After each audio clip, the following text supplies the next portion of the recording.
মনোবীক্ষণ polyclinic, চিকিৎসার জগতে এক দশক। এখন এখানে সব বিষয়ে ডাক্তারবাবু একসাথে তলায়। ফোন করুন 7477799515 এই নম্বরে। ক্যাথ ল্যাব পরিষেবায় অভিনব সাফল্য পেল বহরমপুরের Rabindranath Thakur diagnostic and medical centre. মরণাপন্ন রোগীকে সুস্থ করে বাড়ি ফেরালো হাসপাতাল কর্তৃপক্ষ। Laptop, desktop, CCTV, printer, AC, HP, Dell, Canon, CP Plus, Hikvision ইত্যাদির অথরাইজড ডিলার টেলটা কম্পিউটার, খাগড়া, বহরমপুর। আমাদের এইচপি শোরুম এখন রানীবাগানেও। বারবার কার্ডিয়াক অ্যাটাক, হার্ট ব্লকেজ নিয়ে গুরুতর অসুস্থ রোগীকে সুস্থ করে বাড়ি ফেরালো Rabindranath Thakur diagnostic and medical care centre. জানা গেছে গত 17 জুন মুর্শিদাবাদ মেডিকেল কলেজ হাসপাতাল থেকে Rabindranath Thakur diagnostic and medical care সেন্টারে ভর্তি করানো হয় বহরমপুরের বাসিন্দা সুকুমার দাসকে। ভর্তির আগে বারবার কার্ডিয়াক অ্যাটাক দেখা দিয়েছিল রোগীর, সাথে ছিল হার্ট ব্লকেজ।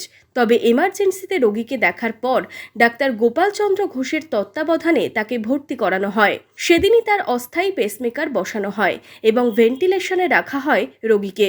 দুদিন পর অর্থাৎ 20 জুন বছর 68 সুকুমার দাসের পেসমেকার বসানো হয়। রোগীকে সুস্থ করতে পারায় খুশি হাসপাতাল কর্তৃপক্ষ। আজকে আমরা যে পেশেন্টকে ছুটি করছি সেই পেশেন্টটা খুব ক্রিটিক্যাল অবস্থায় আমাদের কাছে আসে। মানে পেশেন্টের হার্ট রেট আনস্টেবল ছিল, পেশেন্টটা মেডিকেল কলেজ থেকে আসে। সেইখানে আমরা পেশেন্টকে ইমিডিয়েট টেম্পোরারি পেসমেকার করি, তারপরে পেশেন্টকে ভেন্টিলেশনে দিতে হয়। মানে আমরা এই ভেন্টিলেশনের পেশেন্টকে পরবর্তীকালে পার্মানেন্ট পেসমেকার করে আজকে সুস্থ করে বাড়ি পাঠাতে পারছি, এটা আমাদের কাছে গর্বের ব্যাপার। দেখুন, এর আগে আমরা এরকম হাজার হাজার পেশেন্টকে কিন্তু সুস্থ করে বাড়ি পাঠিয়েছি। এবার কিছু এক দুটো পেশেন্ট খারাপ থাকে খুব, তারা ট্রিটমেন্টে সাড়া দেয় না, এক্সপায়ার করে। আমি বহরমপুর লোকদের কাছে এটাই বলতে চাই যে মুর্শিদাবাদে Rabindranath Thakur diagnostic and medical care centre মানে আপনাদের জন্য কিন্তু সবসময় রয়েছে। চিকিৎসকেরা জানাচ্ছেন এই ধরনের রোগীকে কলকাতা নিয়ে গিয়ে চিকিৎসা করানো সম্ভব নয়। তবে বহরমপুরে এই ধরনের পরিষেবা দিতে পেরে খুশি চিকিৎসকেরা। আমরা যখন এমার্জেন্সি পেশেন্টটাকে দেখতে গেলাম তখন দেখলাম হার্ট রেটটা অনেকটাই আনস্টেবল ছিল।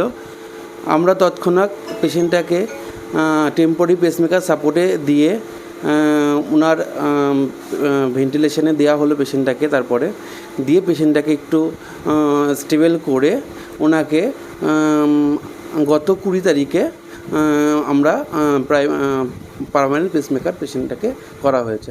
এখন মোটামুটি ভালোই আছে। বহরমপুরের বাসিন্দা ওই রোগীর পরিবার অনেকটাই আশা ছেড়ে দিয়েছিলেন। তবে চিকিৎসকদের প্রচেষ্টায় রোগী সুস্থ হওয়ায় খুশি রোগীর পরিবারের সদস্যরা। ডাক্তার গোপাল ঘোষ ডাক্তারবাবু, উনি খুব ভালো ডাক্তারবাবু, সমস্ত বুঝিয়ে এবং পরিষেবা দিয়ে আমাকে সুস্থ করে তুলেছেন। খুব ভালো লাগছে আমার যে একটা ভালো প্রতিষ্ঠান পরিষেবা ভালো দিয়েছে আমাদেরকে। স্টাফ যেগুলো তো পরিষেবা দিয়েছেন ওনারা সুস্থ করে তুলেছেন। আর এন ঠাকুরের সমস্ত স্টাফ যেগুলো নার্সিং স্টাফ বলুন আর বলুন পরিষেবা ডাক্তারবাবুরা বলেন ভালো পরিষেবা দিয়েছেন বলে আমি সুস্থ হতে পেরেছি। কন্ডিশন খুব খারাপ হয়ে গেছিলো, মানে লাইফ রিস্কে চলে গেছিলো একদম। তো স্যারের কাছে এসে আমরা যা বলি যে আপনি বাঁচান, আর যা কিছু করুন আপনি বাঁচান। তো স্যার তারপর টেম্পোরারি পেসমেকার একটা বসান, কিন্তু ততক্ষণে বাবা ভেন্টিলেশনে চলে যায়। এবার তারপর 2 দিন যাবৎ ভেন্টিলেশনে ছিলেন, কিন্তু স্যার এবং স্যারের টিমরা বাকিরা আর কি স্টেপ বাই স্টেপ একদম আস্তে আস্তে ওনাকে সুস্থ করে তোলেন। ভেন্টিলেশন থেকে বেরিয়ে আসার পর আমাদেরকে বলেন যেরকম পার্মানেন্ট একটা পেসমেকার বসাতেই হবে। তো বললাম ঠিক আছে, আপনি যেটা ভালো বুঝবেন। তো উনি পার্মানেন্ট পেসমেকার বসান এবং পরশু পার্মানেন্ট পেসমেকার বিকেলবেলায় বসানো হয়। তারপর আস্তে আস্তে বাবার কি আজকে মানে ছুটি হবে, বাবার আস্তে আস্তে সুস্থ হয়ে আজকে বাড়ি নিয়ে যাব আমরা। তো যে কন্ডিশনে এনেছিলাম সেখান থেকে মানে আমরা প্রায় বাঁচাতে পারবো কি না এইটুকু আমাদের আশা ছিল না। সেখানে স্যারের হাতে ছেড়ে দিয়ে আমি বাবাকে আজকে বাড়ি নিয়ে যেতে পারবো। এর আগেও অনেক রোগীকে সুস্থ করে নজির গড়েছে বহরমপুর শহরের এই বেসরকারি হাসপাতাল। রবিবার ছুটি দেওয়া হয় ওই রোগীকে।